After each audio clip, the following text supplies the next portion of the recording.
Hi అండి. Welcome to Gruhalakshmi creatives.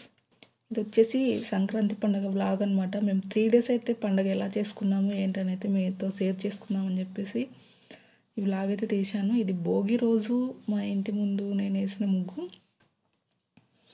అలాగే గొబ్బెమ్మలు పెట్టి మా అమ్మాయి పూజ అయితే చేసేసిందనమాట. ఇక్కడ గడప దగ్గర అటు ఇటు గొబ్బెమ్మలు పెట్టేసి పూజ గదిలో పూజ అయితే చేసేసింది. ఈసారి పండగకి అయితే మేము అక్క వాళ్ళ ఊరికి వెళ్తున్నాము. అయితే పండగ రోజు ఇంట్లో పూజ చేసుకోకుండా ఎందుకు వెళ్ళాలని చెప్పేసి భోగి రోజు అయితే పూజ చేసుకొని ఇంటి దగ్గర నువ్వుల రొట్టెలు చేసేసుకొని తిన్నాక వెళ్తున్నాం అనమాట. మార్నింగ్ నువ్వుల రొట్టెలు కలగూరగాయలు చిక్కుడుగా చేసేసాము. ఇక మార్నింగ్ 11:30 కలా బయలుదేరుతున్నాము. ఆఫ్టర్నూన్కి అంతా మేము అక్క వాళ్ళ ఊరికి వెళ్ళిపోయామన్నమాట. ఇది అక్క వాళ్ళ ఇల్లు. ఇది వచ్చేసి కర్నూలు దగ్గర పెద్ద టేకూరు. ఇదంతా వాళ్ళ కంపౌండ్ అనమాట. చాలా పెద్దగా ఉంటుంది. పండగ అయితే 3 డేస్ పిల్లలంతా ఒకే దగ్గర చేరి చాలా బాగా ఎంజాయ్ అయితే చేసేసారు. ఈవినింగ్ అయితే మా అక్క స్నాక్స్ కోసము అవి చిక్కుడు గింజలు ఉంటాయి కదా, అవి ఉడికించి గుగ్గిలలా చేసిందనమాట. ఈవినింగ్ అలా చల్లగా కంపౌండ్లో ఆరుబయట కూర్చొని కబుర్లు చెప్పుకుంటా స్నాక్స్ అయితే తినేస్తున్నారు. ముగ్గురు అక్క చెల్లెలా కలిసి 7 మంది పిల్లలు అనమాట. అందరూ కలిసి బాగా ఎంజాయ్ చేశారు. నైట్ అయితే మేము ఇక్కడ అక్క వాళ్ళ ఇంటి దగ్గర కంపౌండ్లో బయట పోయి పెట్టేశాము. నువ్వుల రొట్టెలు చేస్తున్నాం అనమాట. ఈ రోజంతా భోగి రోజు మొత్తం రొట్టెలే తినేసేయాలి కాబట్టి మార్నింగ్ చేసిన రొట్టెలు కాదని మళ్ళీ ఫ్రెష్గా అప్పటికి నైట్ కోసం రొట్టెలు నేను మా చెల్లి కలిసి చేసేస్తున్నాము. అక్క లోపల కూరగాయలు చేస్తుంది. అలా ఆరుబయట చల్ల గాలికి కబుర్లు చెప్పుకుంటా చేస్తుంటే చాలా బాగుంటుంది కదా. అసలు అలా అందరూ కలిసినప్పుడు మాటలు చెప్పుకుంటా ఇలా బయట వంటలు చేసుకుంటే భలే ఉంటుందబ్బా ఫీలింగు. ఇంకా నైట్ అయితే మేము ఇలా రొట్టెలు చేసేసుకొని తినేసామన్నమాట. ఇంకా ముగ్గులు వేయాలి కదా నెక్స్ట్ డేకి పండగ రోజుకి.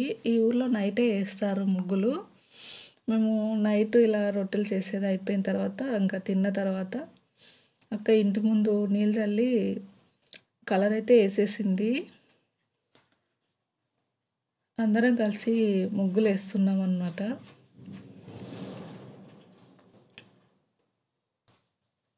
మొత్తం ఒకరు ముగ్గు వేస్తుంటే ఒకరు రంగులు నింపడము, తర్వాత మళ్ళీ పై ముగ్గు వేయడము అలా అన్నమాట. ఈ విధంగా ముగ్గులు వేయడం అయితే అయిపోయింది. నెక్స్ట్ వచ్చేసి ఇంకా అంతా కలిసి ఇంకా ముగ్గు అయితే ఫైనల్కి వచ్చేసింది. చూడండి ఎలా ఉంది ముగ్గు. చాలా కష్టపడి వేసాం కదా, అందంగానే కనిపిస్తుంది. ఎవరు వేసుకునేది వాళ్ళది. ఇంకా నెక్స్ట్ డే మార్నింగ్ అనమాట. ఇది వచ్చేసి ఊళ్ళో మంగళోళ్ళు అలా మేళాలతో వచ్చేసి ఇంటింటికి ధాన్యం అయితే పెట్టించుకుంటారు. ఆ క్లిప్ అనమాట ఇది. నెక్స్ట్ వచ్చేసి పండగ రోజు ఈవినింగ్ ఇది. పండగ రోజు భక్షాలు ఎన్ని ఉన్నా స్నాక్స్కి అయితే బజ్జీలు కావాలన్నారు పిల్లలు. ఈవినింగ్ నేను అలా బజ్జీలు వేస్తున్నాను చూడండి. ఈ వడియాలు భక్షాలు ఇవేవి మార్నింగ్ నుంచి తిని ఆ పిల్లలకు బోర్ కొట్టేసింది. ఈవినింగ్ మళ్ళీ బజ్జీలు అయితే వేసేసుకొని అందరం కలిసి బాగా ఎంజాయ్ చేసామన్నమాట. ఎన్ని తిన్నా ఈ బజ్జీలు తిన్న టేస్ట్ రాదబ్బా. చాలా బాగుంటాయి బజ్జీలు అయితే. మనం భక్షాలు అవి తినడం కాదు, బజ్జీలు తింటుంటే చాలా బాగుంటుంది. అలా టీవీ చూస్తూ సాయంత్రం మూవీ పెట్టుకొని పిల్లలంతా కలిసి బజ్జీలు తిని ఎంజాయ్ చేస్తున్నారు.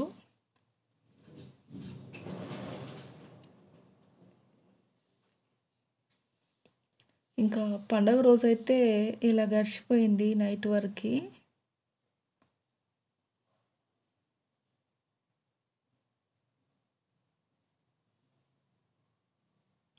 నెక్స్ట్ డే మార్నింగ్ ఇంకా కనుమ కదా, కనుమ రోజు మార్నింగ్ అయితే వడలు చేసింది అక్క. రోట్లో రుబ్బిన వడలు అనమాట. చాలా టేస్టీగా ఉన్నాయి. మార్నింగ్ టిఫిన్ చేసిన తర్వాత ఇంకా ఆఫ్టర్నూన్కి వచ్చేసి సుంకులమ్మ కోడి కోసుకొచ్చారు. నాటుకోడి తర్వాత మటన్ అయితే చేసేస్తున్నాము. ఇది వచ్చేసి నాటుకోడి కూర అనమాట. టేస్ట్ అయితే చాలా బాగుంటుంది. ఇది వచ్చేసి మటను. ఇవి రెండు అయిపోయిన తర్వాత ఇంకా వీటిలోకి కొత్తిమీర వేసేసి పక్కన పెట్టేసి చపాతీ అయితే చేస్తున్నాము. వీటిలోకి ఆయిల్ రైస్ చేసేసింది అక్క ముందే.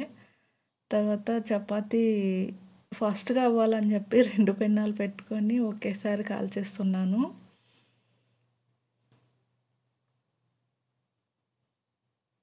ఈ విధంగా కనుమ రోజైతే ఇంకా చికెన్ మటన్తో ఆఫ్టర్నూన్ లంచ్ అయితే కంప్లీట్ అయ్యింది చూడండి. అలా అందరూ కలిసి ఒకేసారి పిల్లలంతా కూర్చొని చక్కగా తినేస్తున్నారు.